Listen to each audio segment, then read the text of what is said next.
স্বাগতম আজকের এই ক্লাসে। আমার প্রিয় শিক্ষার্থীরা, আমি আশা করি আল্লাহর অশেষ মেহেরবানিতে তোমরা ভালো আছো। আলহামদুলিল্লাহ, আমিও ভালো আছি। ইনশাআল্লাহ আজকের এই ক্লাসে আমরা শিখবো কিভাবে অপকৃত ভগ্নাংশ থেকে মিশ্র ভগ্নাংশ বা পূর্ণ সংখ্যা নির্ণয় করতে হয়। তো আমরা আজকের এই ক্লাসে আমরা শিখবো অপকৃত ভগ্নাংশকে মিশ্র ভগ্নাংশ বা পূর্ণ সংখ্যায় প্রকাশ করি। কিভাবে প্রকাশ করবো আমরা আজকের এই ক্লাসে আমরা খুব সুন্দর করে আমরা শিখবো।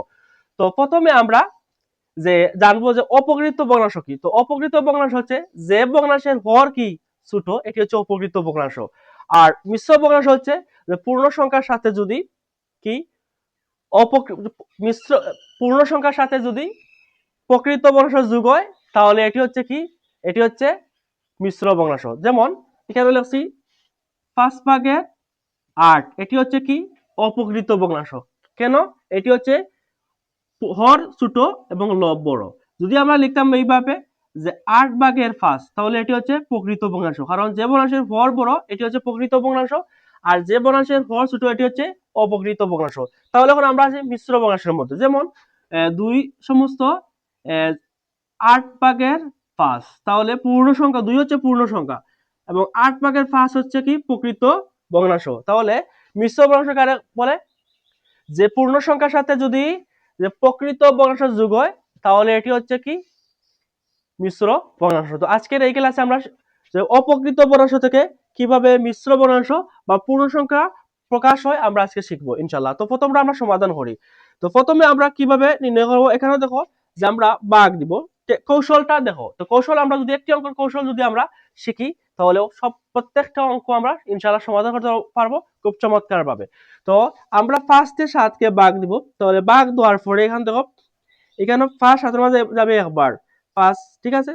তারপর আমরা 5কে 7 দিয়ে যদি ভাগ দিই, তাহলে আমরা কয়বার একবার যাবে, তাহলে 7 থেকে 5 বিয়োগ করলে কত? 2।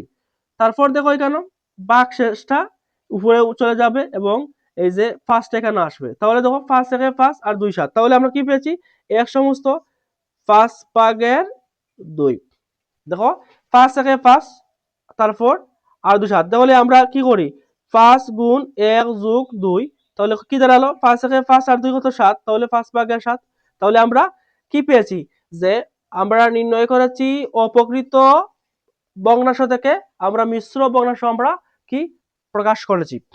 তারপর কিভাবে প্রকাশ করেছি দেখো, আমরা এই যে 7কে 5 দ্বারা ভাগ করলে, যে ভাগ করার পরে কি আমরা ভাগ শেষটা উপরে যাবে এবং এই যে হরটা এখানেও আসবে। ফার্স্টটা হর ছিল আমাদের, 5কে ভাগ দিয়েছি, তারপর ফলাফল তো এখানে 1 আছে, তাহলে আমরা 1 সমস্ত 5/2 পেয়েছি। তারপর আমরা পরেরটা আমরা নির্ণয় করি। দেখো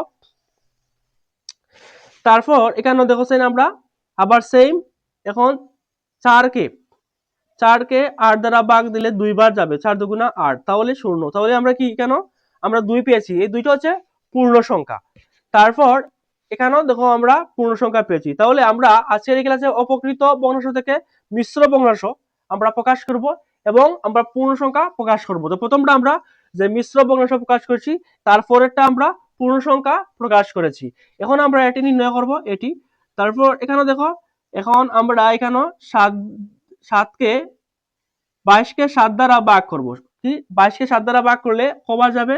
3 বার। 3 7 কত? 21, ঠিক আছে।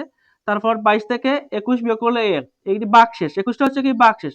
এখন এই ভাগশেষটা উপরে যাবে এবং 7টা এখানে আসবে, তাহলে কি আমরা পেয়েছি? আমরা 7/22কে আমরা 7/22 হচ্ছে অপকৃত ভগ্নাংশ। এখন এই অপকৃত ভগ্নাংশকে আমরা মিশ্র ভগ্নাংশ প্রকাশ করেছি 3 সমস্ত 7/1। কিভাবে প্রকাশ করেছি? এখন দেখো আমরা এই যে এটি আমরা যদি মানে চেক করি কিভাবে হয়েছে, 3 গুণ 7 যোগ 1, তাহলে দেখো 3 7 21, 21 আর 1 22, তাহলে কত? 7/কত? 7/কত? 22 আমরা সেম কিন্তু এখানে আমরা পেয়েছি। তারপর এখানে দেখো আমরা এটি নির্ণয় করব, এই অঙ্ক। তারপর এটি কিভাবে নির্ণয় করব? যে 8কে আমরা সেম 8কে আমরা এখানে 35কে ভাগ করব, তাহলে ভাগ করলে কত? আমরা 8 একে 8, 8 দুগুণা 16, 3 8 24, 4 32, ঠিক আছে। আমরা 4 পাবো, 4টা কত? 32।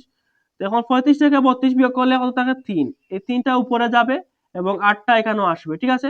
তাহলে আমরা কি 8 গুণ 4 যোগ 3, তাহলে কত, 8 3 4 32 আর 3 35। তাহলে এখানে আমরা কি পেয়েছি, আমরা পেয়েছি 8 ভাগের 35। কারণ আমরা ঠিক নির্ণয় করেছি যে আমাদের অঙ্কের মধ্যে কোনো ভুল নেই।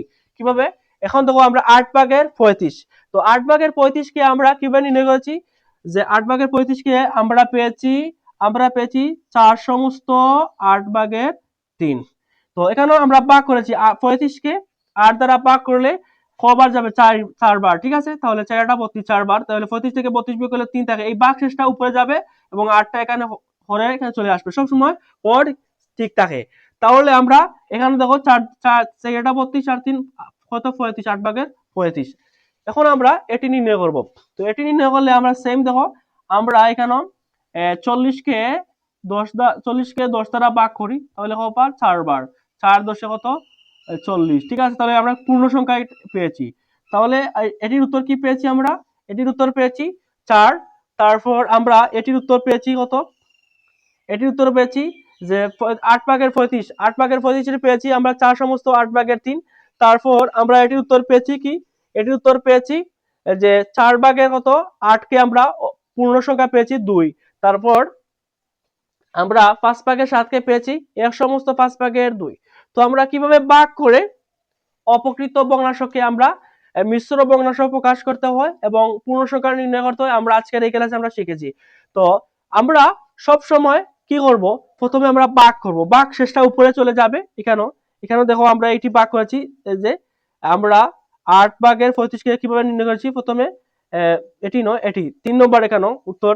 এখন দেখো এই যে 7 ভাগের 22 কে আমরা কিভাবে নির্ণয় করেছি, প্রথমে 22 কে 7 দ্বারা ভাগ করেছি, তাহলে 3 বার গেছে, 3 7 21। তারপর 22 থেকে 21 বিয়োগ করলে তাকে ভাগশেষ 21টা উপরে চলে যাবে আর 7টা এখানে চলে আসবে হর।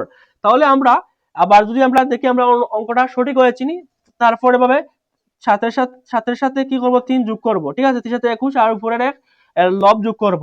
তাহলে আমরা দেখবো অঙ্কটা ঠিক হয়েছে, 3 7 21 আর 1 22, ঠিক আছে, আমরা 7 ভাগের 22 আমরা পেয়েছি। তো আমরা আজকের প্রথম উত্তর হচ্ছে 7 ভাগের 5, এটি 7 ভাগের 5, এটি হচ্ছে অপকৃত ভগ্নাংশ। তাহলে আমরা মিশ্র ভগ্নাংশ কি পেয়েছি, এর সমস্ত 5 ভাগের 2। তারপর 2 নম্বর হচ্ছে 60 ভাগের 8, এটির উত্তর হচ্ছে 2, আমরা পূর্ণ সংখ্যা পেয়েছি। প্রথমটা আমরা পেয়েছি মিশ্র ভগ্নাংশ, তারপরটা আমরা পেয়েছি পূর্ণ সংখ্যা। আমাদেরকে নির্ণয় করা হচ্ছে যে অপকৃত ভগ্নাংশ থেকে কিভাবে আমরা মিশ্র ভগ্নাংশ অথবা পূর্ণ সংখ্যা নির্ণয় করতে, এটি বলেছি, তো আমরা নির্ণয় করেছি। তারপর 3 নং প্রশ্ন ছিল আমাদের 7 ভাগের 22, এটি হচ্ছে অপকৃত ভগ্নাংশ। তাহলে আমরা এটি মিশ্র ভগ্নাংশ কি পেয়েছি, 3 সমস্ত 7 ভাগের 1।